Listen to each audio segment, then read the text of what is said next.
All right, guys, so I'm out here. I've been looking forward to this video. Kind of had to have all the stars aligned to get this one to work out, and I know I've mentioned it in previous videos, or in the previous video, that I got another tractor trailer load of logs, and I'm wanting to just do some tests and do some math and figure out, you know, not only did I get a load of strictly oak firewood logs, that was one things that had to align just right, and then I had to also have a clean slab to process onto, so I needed to clean all that off, which I did that in a previous video. I'll go ahead and show you that over here. I've also got a clean dump trailer, of course, which that's no problem for me, but got a cleaned out dump trailer, cleaned off slab, no wood here, so this will be the whole tractor trailer load will go right here, and then we're going to crate it up.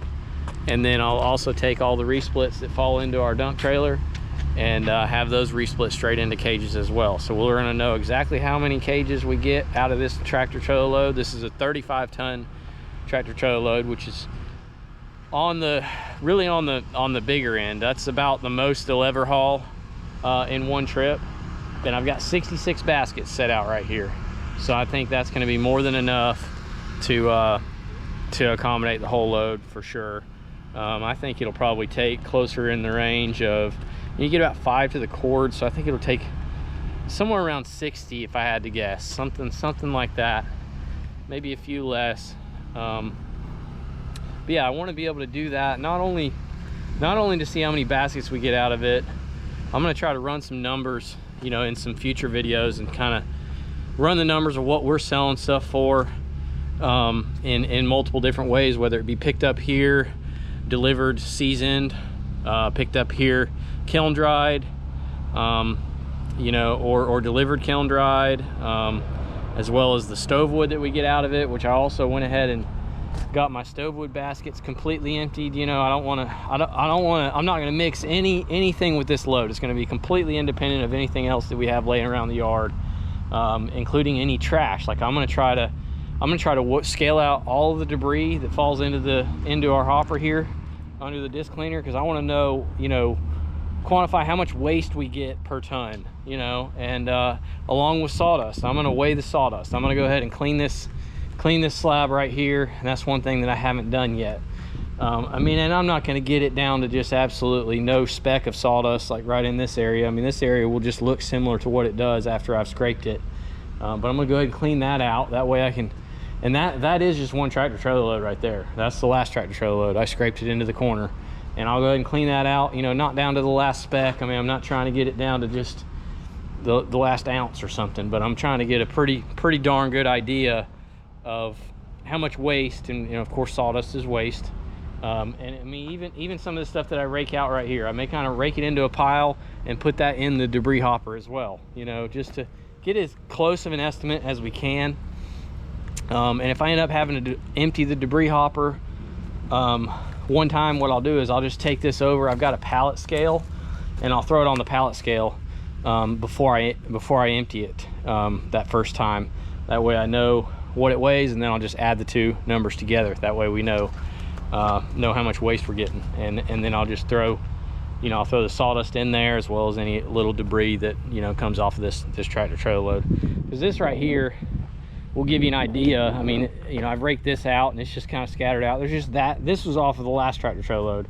This was moved before, so this is just one tractor trailer load of debris. And, you know, I rake it out right into here, out from under there, and then there's, you know, a little bit of stuff that falls right in here. And I mean, I'm not, like I say, I'm not going to try to get it pound for pound exactly, but I'm going to get a pretty dang good idea, and I'm looking forward to making this little series of videos with a few, you know, a few of them just being some running some numbers and seeing how we come out. And you know, we've never really taken it to this scale, you know, this degree of running our numbers before. We've got a pretty good idea where we stand, but this will definitely give us a little better insight. And I wanted to just show you the log pile. So this is what we're working with. This is that 35 tons of oak right here, just everything right in this area, and not a single hickory or anything in it. So we'll be running every single one of these logs. And it's getting late this afternoon. It's about 2 o'clock in the afternoon. So I'll just run through a little bit of that and probably finishing up tomorrow. Tomorrow will be Friday. So that'll be nice to get done. I'm also going to try to keep track of how long it takes me, my hours involved, so that I can include that as a cost factor as well. So we'll see how things go. One thing that, you know I've mentioned in the previous video is one of the slats on the tumbler is missing, so it's gonna kind of skew things a little bit. I'm not going to get quite as many resplits into the trailer because some of them are going to fall into the finished wood, but it's not going to make too big a difference. In the grand scheme of things, it's pretty much going to fill the same amount of totes. I'll just have a few resplits that are in my finished wood that'll have to be sorted out as we deliver, so no problem there. But I've kind of got some more ideas on what I could possibly do to fix that, and I'll probably take y'all along whenever I do end up doing that and fixing that. I'll share that with you. Yeah, I'm gonna go ahead and get this processor fueled up, move that sawdust, and then we'll get that live deck loaded up and start making some wood.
All right, guys, so just wanted to show you where we're at right now. We got 3 live decks down.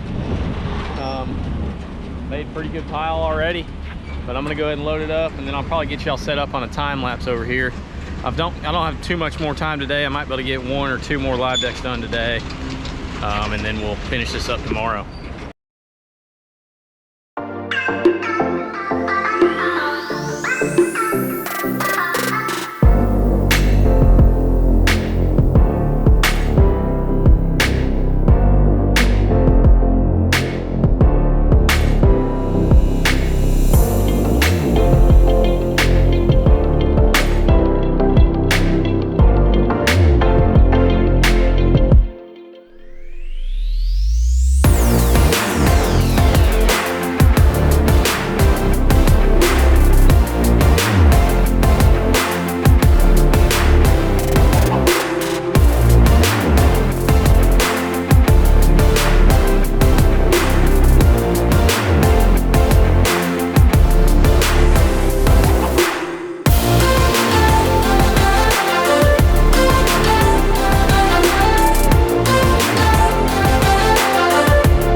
Well, it's starting to rain, but it's time for me to head out for the day anyways. Ended up getting 5 live decks done and loaded up the 6th one, and I'll take y'all over there and so y'all can see the dent we made in the pile. I'm probably gonna get soaked, but gotta get back to the shop anyway, so I'm gonna ride this out there and we'll see what the pile looks like.